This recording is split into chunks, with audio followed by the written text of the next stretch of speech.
Hello दोस्तों, तो आज हम लोग पढ़ने वाले हैं समांतर श्रेणियाँ। एपी क्या होता है इसके बारे में बहुत ही बढ़िया तरीके से जानेंगे। चलिए तो पढ़ते हैं। पहले जान लीजिए एपी क्या होता है।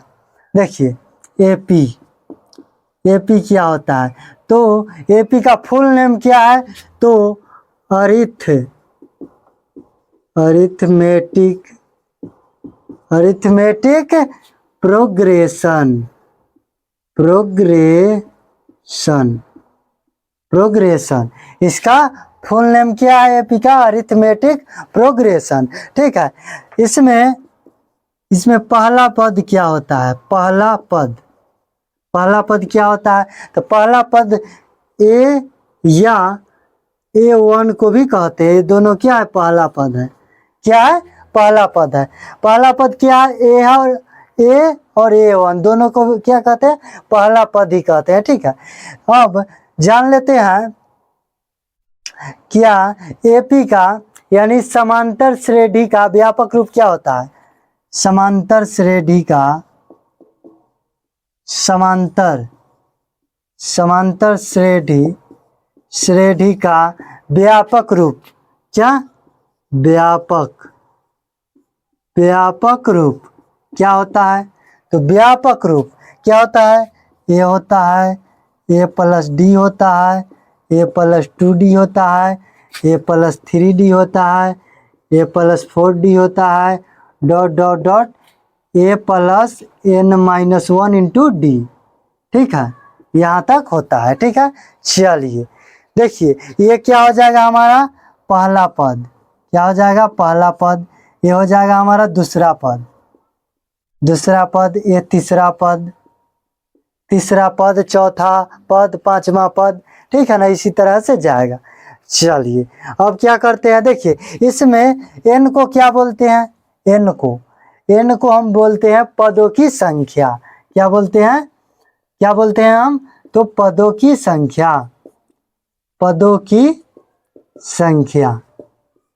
n को क्या बोलते हैं, पदों की संख्या। n का फॉर्मूला क्या होता है, तो a plus n-1 into D होता है। ठीक है, n का फॉर्मूला है, यानी यही है। अगर इस पे हम कह दे कि 10वां पद, यानी ये 10 हो गया, n की जगह पर कितना है, तो 10 है। कितना है, 10 है। हम बोल दे 10वां पद क्या होगा, तो क्या हो जाएगा, a प्लस n कितना हो जाएगा, तो 10 हो जाएगा। तो 10-1 इंटू डी, यानी a प्लस 9D, यानी ये क्या हो जाएगा, माइनस में हो जाएगा। यही देखिए पहला है तो पहला, दूसरा है तो क्या हो जाएगा, a प्लस डी हो जाएगा, और तीसरा है तो a प्लस 2D, यानी ये क्या हो जाएगा, इसमें घटते जाएगा। ठीक है, ये सूत्र पर चाहे ऐसे भी हम लिख सकते हैं। अब क्या करते हैं, तो एपी में कब होगा, चलिए जान लेते हैं। जब डी, यानी डी को क्या बोलते हैं, सर्वांतर, क्या, सर्वांतर, यानी डी क्या होता है, सर्वांतर जब बराबर होंगे तो क्या होंगे, यह एपी में होंगी। जैसे में देख लीजिए, जैसे कोई क्रमागत संख्या एपी में होने के लिए क्या है, तो देखिए कोई क्रमागत 2, 4, 6, 8, 10। देखिए ये क्या है, हमारा पहला पद है, ये दूसरा पद है। तो दूसरा पद में से पहला पद घटाएंगे तो कितना आएगा, 2 आएगा। 6 में से 4 गया 2, 8 में से 6 गया 2, 10 में से 8 गया 2, यानी सभी का अंतर कितना है, 2 का अंतर है। इसी को क्या बोलते हैं, सर्वांतर, यानी डी जब समान होंगे तो वह एपी में होंगे, और नहीं तो नहीं होंगे। अब चलिए प्रश्न को अच्छे से सॉल्व करते हैं। एक बात और जान लीजिए, हमें क्या करना होता है, तो दूसरा पद में से पहला पद को घटाना होता है। क्या होता है, पहला पद को घटाना होता है। ये क्या है हमारा, तो पहला पद है, ये क्या है हमारा, दूसरा पद है। ठीक है, तो दूसरे पद में से फर्स्ट पद को क्या करेंगे, घटाएंगे तो कितना आएगा, 2 आएगा। यदि डी क्या होंगे, समान होंगे, यानी सर्वांतर समान होंगे तो यह एपी में होंगे, नहीं तो नहीं होंगे।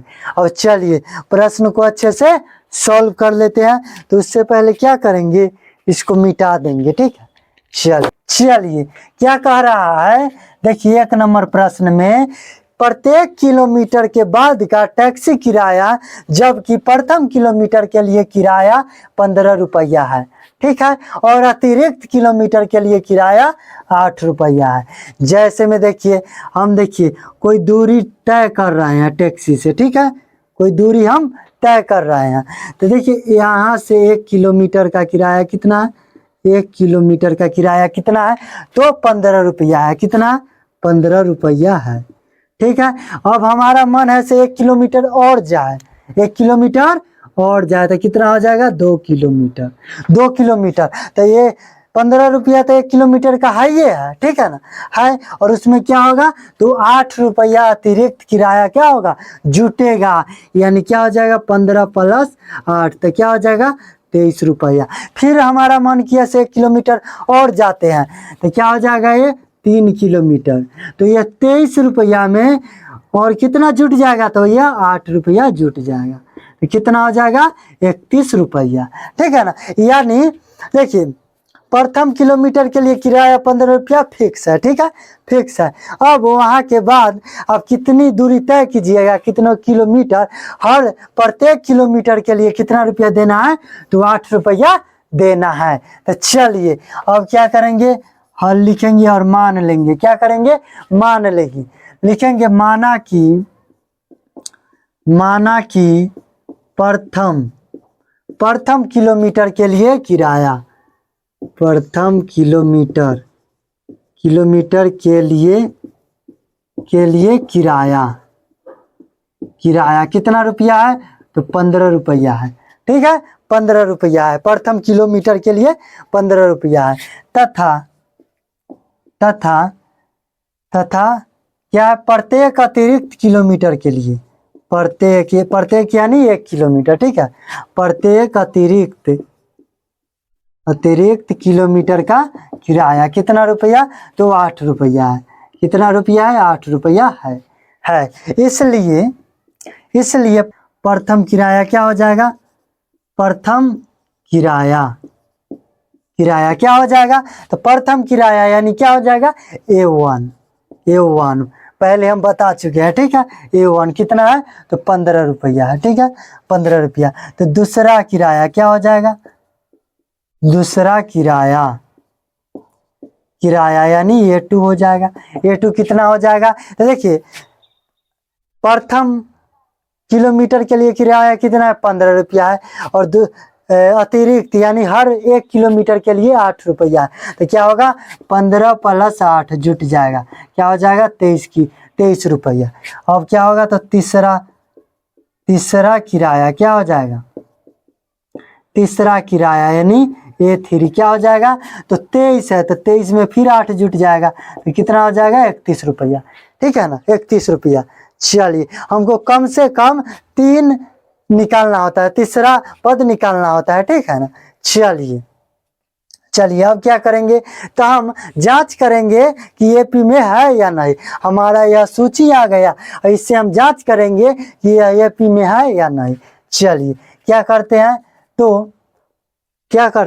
तो D1 निकालते हैं, यानी क्या सर्वांतर D1, तो क्या होगा, तो A2 यानी दूसरे पद में से पहले पद को घटाएंगे, A2 - A1, A2 कितना है, तो 23 है, माइनस A1 कितना है, तो 15 है, तो घटेगा कितना आएगा, 8 आएगा, 8 आ गया। अब D2 निकालते हैं, तो क्या हो जाएगा, A3 में से A2 घटेगा, यानी तीसरा पद में से दूसरा पद को घटाएंगे, तो क्या हो जाएगा, तो 31 - A2 कितना है, 23, यानी कितना आ गया, 8 आ गया। तो देखिए जो इसका जो D है क्या है, समान है, जो सर्वांतर है इसका क्या है, समान है, तो लिखेंगे चूंकि D1 = D2 है, यानी D1 = D2 है, कम से कम तीसरा पद निकालना होता है, ठीक है ना। चलिए इसलिए यह AP